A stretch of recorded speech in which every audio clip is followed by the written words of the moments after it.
The storm reached Clara Whitfield's cabin on the 4th night of February 1876, and by morning the mercury had sunk to 20 degrees below zero. Wind tore through the Bitterroot foothills like something alive, slamming snow sideways against the logs and packing drifts so hard they rang when struck with a shovel. Inside the one-room cabin, 14 miles south of Missoula in Montana Territory, Clara's youngest daughter Nell lay wrapped in quilts, her breathing shallow and uneven. Fever had settled into her chest 2 days earlier. Every gust that found a gap in the chinking made Clara flinch, not from fear for herself, but from the thought of opening the door and letting that cold rush across her child. She didn't have to. Clara stepped through a second door that opened not to the outside, but into what her neighbors had been calling the ridiculous porch. She reached down, lifted 2 split logs from a stack that was dry as summer dust, and carried them back to the stove without ever feeling the wind on her face. While other families in the valley clawed paths through chest-high drifts to reach wood piles buried under ice, Clara fed her fire in shirt sleeves. The thing they'd laughed at all summer was now the only reason her daughter was still warm. Clara had arrived in Montana Territory the previous spring with 2 children, 1 wagon, and $61 sewn into the hem of her dress. Her husband, Jonah Whitfield, had filed the claim and broken the first sod before being thrown from a horse while hauling freight for a merchant in Helena. He lived long enough to say he was sorry he wouldn't see the place finished. The homestead sat in a shallow bowl where Lolo Creek bent through spruce and fir, beautiful in a way that felt dangerous. The kind of land that made newcomers optimistic and old-timers quiet. The cabin Jonah had started measured 18 by 22 feet, rough-hewn and unfinished. The floor was tamped earth. The roof sagged slightly at the ridge. The stove smoked, no matter how carefully Clara adjusted the damper. The nearest neighbor, Wesley Boone, lived just over half a mile away and had survived 3 winters by the simple method of burning more wood than anyone thought reasonable. The nearest town, 6 buildings, 1 church and a trading post called Pine Crossing, sat 9 miles east along a track that disappeared entirely after the first heavy snow. Clara spent her first weeks repairing what Jonah had left undone. She replaced shakes where daylight showed through, stuffed moss and clay into every crack she could find, and rebuilt the hearth so sparks wouldn't scatter onto the dirt floor. Her children, 11-year-old Ruth and 6-year-old Nell, helped where they could, hauling stones, fetching water, learning quickly which chores mattered. By June, Clara turned her attention to Firewood. The man who'd abandoned the claim before Jonah had left behind the remains of a woodpile that told a clear story. Half-rotted rounds, splits left to soak into the ground. Enough fuel for maybe half a winter. Clara didn't have half a winter to gamble with. She was 34 years old, newly widowed, responsible for 2 children, and keenly aware that the valley expected her to fail. Not cruelly, practically. Failure was common. Ethan Crowley made that clear one afternoon when he stopped by with a sack of oats and unsolicited advice. He was 58, had trapped beaver, freighted supplies, and buried a wife out here. He'd survived because he didn't waste effort. "You'll need 7 cords at least," he said, pacing off the cabin with his boot heel. 8 if it's a hard year. Pine burns fast. You'll be feeding that stove every hour come January. He spat and glanced at Clara's hands, already blistered from splitting. "That's a young man's workload, or 2 men. You try to do it all yourself, you'll break before winter does." Clara didn't argue. She knew the numbers. 7 cords meant cutting, splitting, hauling, and stacking close to 800 pieces of firewood. It meant weeks of work, even if nothing else demanded her time. And everything else demanded her time. Gardening, preserving food, mending clothes, watching children in country where a misstep could mean a broken leg or worse. She couldn't afford to disappear into the trees for 10 hours a day. She needed a way to make every piece of wood count. The idea came to her on a wet afternoon in late June. Rain had rolled in without warning, the kind that soaked everything before you could react. Clara rushed to cover her woodpile with an old canvas, but the top layer was already darkened and heavy. Wet wood would smoke. Smoke meant creosote. Creosote meant wasted heat and chimney fires. She spent the next day dragging the entire pile under the shallow overhang on the cabin's south side. It helped, but barely. The roof extended only 3 feet, enough to keep rain off the wall, not enough to shelter the amount of wood she needed. Standing there, staring at the cabin with rain dripping off her hat brim, Clara saw it. The cabin wasn't the problem, it was the solution. Why build a woodshed somewhere else when the one thing she needed was access? Why fight storms at the worst moments of the night when a fire died and a child coughed just to reach fuel? What if the shelter didn't sit beside the cabin but wrapped around it? She imagined extending the roof outward 5 feet on all sides, supported by posts set into the ground. A covered walkway, open to the air but protected from rain and snow. Space to stack wood off the ground, close enough to grab without stepping into a storm. It would look strange, a small cabin wearing a much larger roof, but strange didn't matter. Survival did. She sketched the idea on the back of a seed catalogue, doing rough calculations. She'd need posts, rafters, more shakes, nails she could barely afford. The forest, at least, was generous. Standing dead pine dotted the slopes, dry, straight, and light enough to work with alone. The project would cost her most of the summer. If she was wrong, she'd enter winter with too little wood and no time left to fix it. If she was right, she'd never have to leave her cabin for fuel again. The first criticism came from Pastor Henry Cole, after Clara mentioned the plan in passing one Sunday at Pine Crossing. "My dear Mrs. Whitfield," he said gently, "people have frozen to death out here trying clever ideas. A woodshed belongs away from a dwelling. Fire spreads, sparks travel. Tradition exists for a reason." Clara listened respectfully. She'd already done the math. Fire was a risk, but exposure was a certainty. Last winter alone, 4 people in the county had died trying to reach barns or sheds during storms. One man froze less than 20 feet from his own door. Her design didn't bring wood inside the cabin. It kept it under cover, with open air between stacks and walls. Sparks wouldn't collect, smoke wouldn't trap. The danger everyone feared wasn't the one killing people. The trading post owner, Mabel Price, was less gentle. "Folks say you're wasting time," she said, counting out nails. "Say you should be cutting wood, not building nonsense. I've seen women try clever schemes before. They end up owing me money."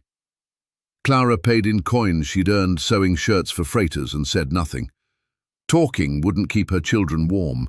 Building might. She broke ground in early July.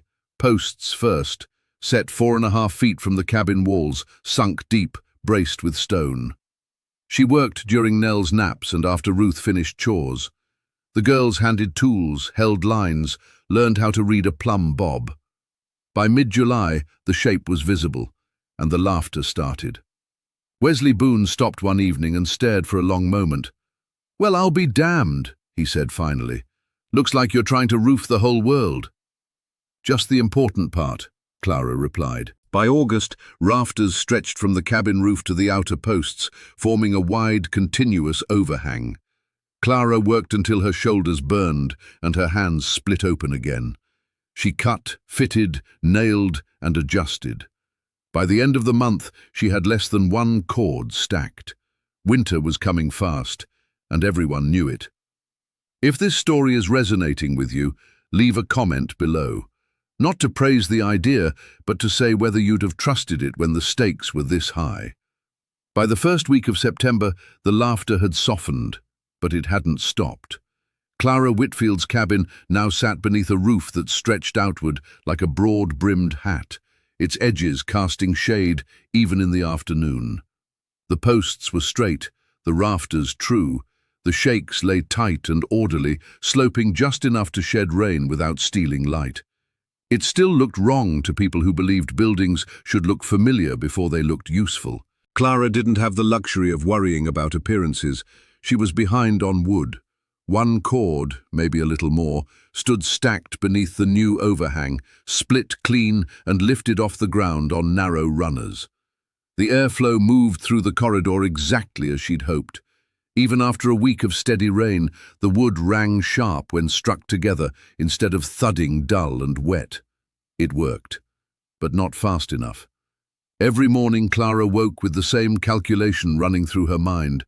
How many hours of daylight? How much strength left in her arms? How much wood she could split before her hands gave out or Nell's coughing worsened?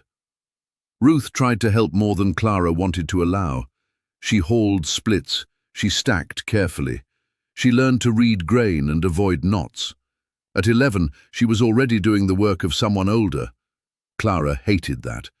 But Winter didn't care what she hated. Ethan Crowley rode by again in mid-September, his horse lathered from the cold morning air. "You've built yourself something clever," he admitted, eyeing the structure. "But clever doesn't burn." Clara nodded. "Dry wood burns better than wet." Ethan snorted. "Dry wood doesn't help if you don't have enough of it." That was the truth she lived with. By late September, frost crept into the mornings. The garden was pulled and stored. The creek thinned with ice at the edges. Every day Clara worked the forest until her shoulders shook, then split until her palms went numb. The overhang filled steadily. 2 cords, 3. Still not enough. Wesley Boone stopped mocking and started watching. He noticed that Clara's wood stayed dry even when rain turned the ground to soup. He noticed she never had to restack after storms. He noticed how quickly the splits seasoned, pale and cracked at the ends. "You planning to stack all the way around?" he asked one afternoon. "That's the idea." He scratched his beard. "Looks like you'll manage more wood in less space than a traditional pile." Clara smiled thinly. "That's the point." By October, the valley changed tone. No more jokes, just glances. Snow dusted the higher ridges early that year.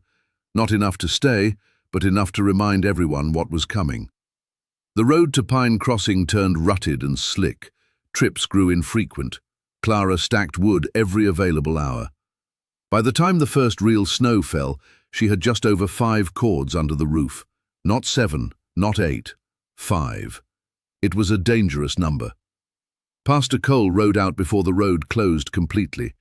He dismounted slowly, his joints stiff from cold. "You've worked hard," he said gently, "but effort doesn't change arithmetic." "I know," Clara replied.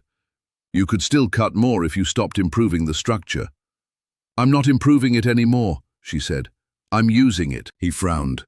5 cords won't last." 5 cords of dry wood used efficiently might, Clara said. He shook his head. "You're betting your children on a theory." Clara met his eyes. "I'm betting them on access." The first storm arrived earlier than expected. Mid-November brought a hard freeze, followed by snow driven sideways by wind. It wasn't the worst storm anyone had seen, but it was bad enough to shut down travel overnight. That was when the difference appeared. Other homesteads struggled immediately. Wood piles soaked from early autumn rains now sat buried under snow. Men shoveled paths twice a day just to reach fuel. Splits came into cabins damp and smoked instead of burned. Clara never shoveled. She stepped into the covered corridor, lifted dry wood, and stepped back inside. The stove burned cleaner, hotter, longer. She fed it less often. 5 cords began behaving like 7. By December, Nell's cough worsened. The nights grew long and bitter. Clara slept lightly, listening for changes in breathing, in the wind, in the stove's drawer. She rose in the dark to add a single log at a time, never letting the fire die down completely.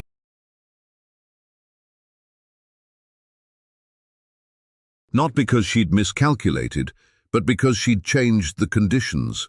Dry wood burned hotter. Hotter fires meant shorter burns. Shorter burns meant less waste. Less waste meant survival. The neighbors stopped questioning. They started measuring. By the end of winter, Clara had wood left. Not much, but enough. Enough to cook. Enough to keep Nell breathing steady through the worst nights. Enough to last until the first spring thaw loosened the valley again. When snow finally melted and people took stock, something became clear. Clara Whitfield hadn't survived because she worked harder. She survived because she redesigned the problem, and winter, for once, had nothing to argue with. If you're still here, leave a comment. Not about Clara, but about a time when changing the system mattered more than pushing yourself harder. Spring came late that year, reluctant and uneven. Snow lingered in the shaded hollows long after the sun regained its strength. Meltwater cut narrow channels through the valley floor, turning trails into mud and exposing the quiet damage winter had left behind. Roofs sagged, fences leaned, wood piles stood half-rotted where snowmelt had soaked them through. Clara Whitfield took inventory carefully.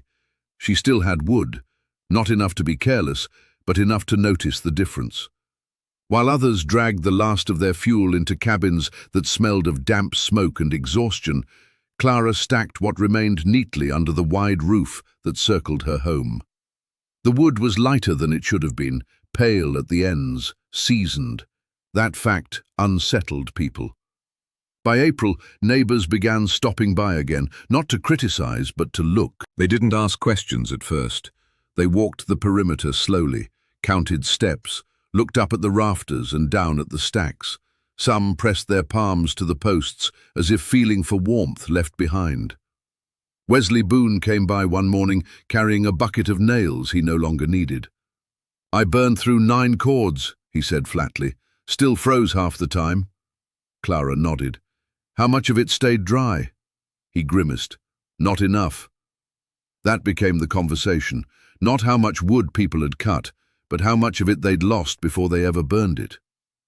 By May, Clara noticed something else. Her roof had done more than shelter firewood. The corridor trapped snow in winter, building a thick insulating ring around the cabin's base. In spring, it directed meltwater away from the foundation instead of letting it pool against the logs. The earth beneath the overhang dried faster. The cabin smelled cleaner. Even the interior temperature shifted. On cold mornings, the cabin warmed faster. On warm afternoons, it stayed cooler. None of that had been in her original calculations. She filed it away anyway. In early June, Pastor Cole returned, not to warn her, but to ask. "Would you mind explaining how you decided on the spacing?" he said, gesturing to the posts. Clara raised an eyebrow. "I thought tradition handled that." He smiled thinly. "Tradition handled a lot of funerals too." She showed him the measurements, the airflow gaps, the way stacks were lifted just enough to avoid ground moisture. He listened carefully, nodding slowly. "I misjudged this," he admitted. "I was wrong." That mattered more than the apology. By midsummer, Clara was no longer alone in her thinking. A young couple down the valley extended their eaves to cover a small wood rack. Another family built a narrow lean-to against the south wall of their cabin, open on 3 sides, protected on one. Not copies, experiments. Some worked better than others. One man enclosed his corridor too tightly and trapped moisture. His wood molded. Clara helped him pull boards and reopen airflow. Another set posts too close to the cabin and created snow buildup against the wall. They learned to space it wider the following year. Mistakes were made, but they were survivable ones. That was new. In August, Clara cut less wood than she had the previous year. That worried her. But when she stacked it, the pile grew faster. The overhang changed the pace of everything. She no longer rushed to cover wood when storms came. She no longer lost days restacking after rain. Each hour of work counted fully. Ruth noticed too. "Do you think we could build something like this for the chicken coop?" she asked one afternoon. Clara smiled. "What problem are you trying to solve?" Ruth thought for a moment. "They get wet and cold." "Then maybe," Clara said. By September, Clara had 6 cords stacked, not 8, but she wasn't afraid. The wood was better than anything she'd ever burned. That winter arrived differently. Colder early, less snow at first, then sharp storms that came without warning. This time, Clara didn't wait for proof. She watched. Other cabins still struggled, but fewer than before. People had changed habits, built closer, stored smarter, reduced exposure. Clara's design wasn't saving the valley, but it was influencing it. The real test came in January. A sudden storm rolled down from the mountains overnight, pushing temperatures below zero before dawn. Snow fell fast and heavy, turning paths invisible in hours. A woman named Hannah Pike lost her way between her house and the shed just after sunset. She wandered less than 50 feet before collapsing into a drift.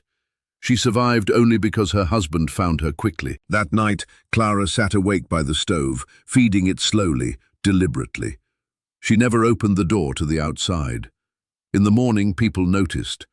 By February, the laughter was gone completely. What replaced it wasn't admiration. It was attention. Men asked about post depth. Women asked about stacking height. Someone asked whether the roof could be extended on only 2 sides instead of 4. Clara answered everything she could. She didn't insist. She explained. When spring came again, the valley looked different, not dramatic, subtle.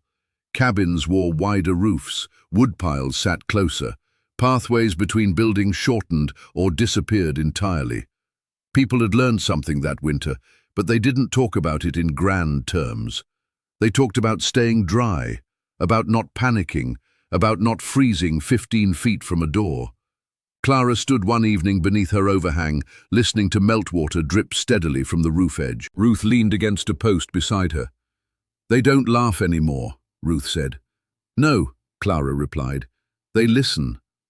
Clara nodded. "They always do, eventually." If you've stayed this far, leave a comment. Not about Clara, but about a time when a small change quietly made everything else easier. Time did what winter never managed to do. It normalized the idea. By the 3rd year, Clara Whitfield's cabin no longer looked strange to anyone who lived in the valley. Newcomers noticed it first, paused, stared, asked questions. The people who had survived the hard winters barely looked up. To them, the wide roof wasn't clever or novel. It was sensible. Clara herself changed little. She rose early. She worked steadily. She stopped racing the season and started moving with it. The extended roof asked almost nothing of her now, only attention. A loose shake here, a post checked after spring thaw, clearing needles from drainage channels in autumn. The structure didn't demand strength. It rewarded consistency. Ruth grew into a capable young woman beneath that roof. By 14, she could split, stack and plan better than many grown men. Nell, once so fragile, ran the length of the covered corridor on warm afternoons, breath strong and laughter echoing against the logs. Clara noticed something else as the years passed. She worried less. Not because danger had disappeared, but because urgency had. When storms came, she didn't scramble. When nights grew cold, she didn't count hours. The firewood was there, the path was covered, the work had already been done. Winter lost its ability to surprise her. The winter of 1880 arrived harder than most. Snow fell early and stayed. Cold deepened instead of lifting. Roads vanished for weeks at a time. In the wider territory, reports came in of homesteads abandoned and livestock lost. In the valley, people tightened down and waited. Clara watched smoke drift thin and steady from her chimney. The fire fed slowly, deliberately. She used less wood each year, not because she needed less heat, but because she wasted less. One night in late January, Wesley Boone knocked on her door again. Older now, slower. "I don't need wood," he said. "Just wanted to say thank you." Clara raised an eyebrow. "For what?" "For showing us something we didn't want to see." He gestured back toward his own cabin, now sporting a wide, south-facing overhang and a narrow, covered rack along the wall. "I built that last summer," he said. "Didn't say anything, just did it." Clara smiled. "How did it do?" He nodded. "Did fine." That was enough. By the time Ruth married and moved to her own claim downriver, she built her cabin differently from the start. The roof extended, the wood sat close. Exposure was treated as the enemy, not cold itself. Clara helped where she could, but she didn't direct. People learned better that way. Years later, a traveler stopped at Pine Crossing and asked about the unusual buildings in the valley, why the cabins all seemed to wear hats, why the woodpiles hugged walls instead of standing apart. Someone shrugged. Easier that way? That answer carried more truth than any explanation. Clara Whitfield lived long enough to see the idea outlast her. When she passed, quietly in early spring, the snow was already thinning beneath the wide roof. Ruth came back to settle things. She didn't change much. There was nothing to fix. The structure still worked, the wood still stayed dry, the fire still burned clean. The cabin didn't become a monument. No one marked it, no one preserved it. They used it. Children still walked the covered corridor during storms. Neighbors still stacked wood where it made sense. New settlers still learned the lesson without being taught. Shelter wasn't about defying the weather. It was about refusing to give it opportunities. If you followed all four parts, leave a comment. Not to praise the story, but to name one small decision that ended up protecting you far more than you expected. What endures is rarely announced. By the time people stopped remembering who built the first wide roof in the valley, they had stopped arguing about whether it worked.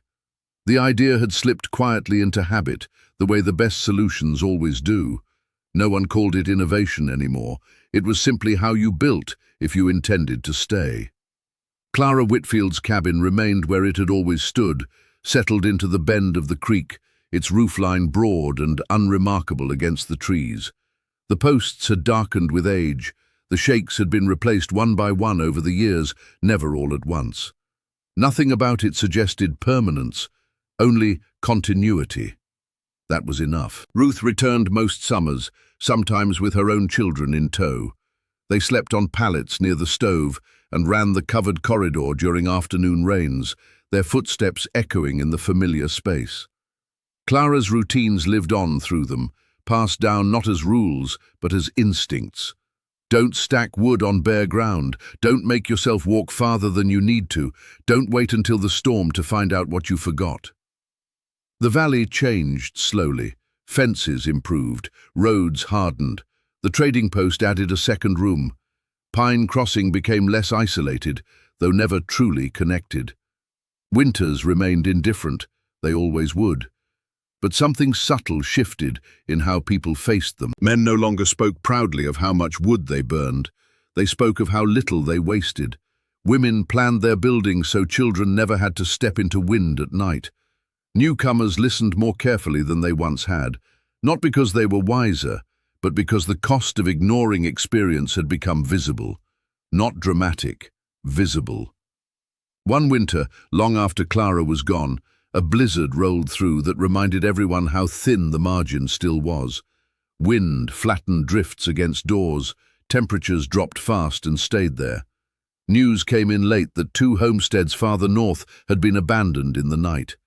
In the valley, people stayed put. No heroics, no desperation, just preparation. At the Whitfield cabin, Ruth lit the stove once in the evening and once before dawn. She moved through the covered space without thinking, her hands finding dry splits in the dark by memory alone. The roof creaked softly under snow load, shedding it slowly, exactly as it always had. Her youngest asked her once why the roof stuck out so far. "So we don't have to hurry," Ruth said. That answer carried more weight than she knew. Years later, when Ruth's children built their own homes, they didn't ask permission to extend roofs or tuck storage close. They assumed that was how it was done. The valley had raised them that way. A traveler passing through one autumn stopped and asked a question that would have sounded strange decades earlier. "Why do all your cabins look like that?" The man he asked considered for a moment. "Because we learned," he said. "Learned what?" "That winter doesn't care how strong you think you are." The traveler nodded, unsatisfied but polite, and moved on. Understanding doesn't travel well, it has to be lived. The Whitfield cabin eventually changed hands. Families came and went. Some stayed only a season, others stayed a lifetime. The roof was repaired. The posts were replaced when rot finally reached their cores. The shape remained. No one thought to remove it. Why would they? It solved a problem people no longer wanted to have. In the end, Clara's greatest contribution wasn't the structure itself. It was the shift in thinking it forced. She hadn't outworked winter. She hadn't defeated it. She'd simply stopped giving it easy chances. That lesson, once learned, didn't fade. If you've stayed through all 5 parts, leave a comment. Not about the story, not about Clara, but about one quiet habit you've kept that most people never notice, yet protects you more than they'll ever know.